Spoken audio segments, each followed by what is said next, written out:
சுடுசோறு எல்லாரும் எனக்கு பழைய சோறு தான் போடுவாங்க. நீங்க தான் சுடுசோறு போடுறீங்க. நீங்க நல்லா இருக்கணும், உங்க புள்ள நல்லா இருக்கணும், உங்க வீட்டுல எல்லாம் நல்லா இருக்கணும். போடுங்கதா. ஐ அவரைக்கா இன்னொரு வாடா. அம்மா விட்டா இவ வீட்டே காலி பண்ணுவா. இன்னைக்கு ராசாத்தியோட நினைவுல 10 பேருக்கு சாப்பாடு போடணுமே தவிர அப்படி எல்லாம் சொல்லக்கூடாதுமா. சாப்பிடுமா.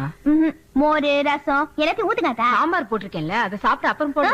எல்லாத்தையும் ஊத்துங்க, ஒன்னா சேர்த்து அடிச்சிடுறேன்.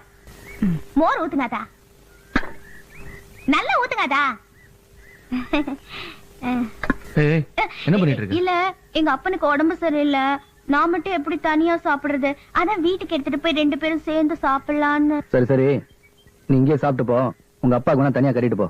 அம்மா அவளுக்கு வேணுன்றதை கொடுத்து அனுப்பு. உங்களை மறுத நினைச்சேன், ஆனா நீங்க ரொம்ப நல்லவரு. நீங்க நல்லா இருக்கணும், நீயும் நல்லா இருக்கணும், சுடுசுறு போட்ட நீங்களும் நல்லா இருக்கணும்.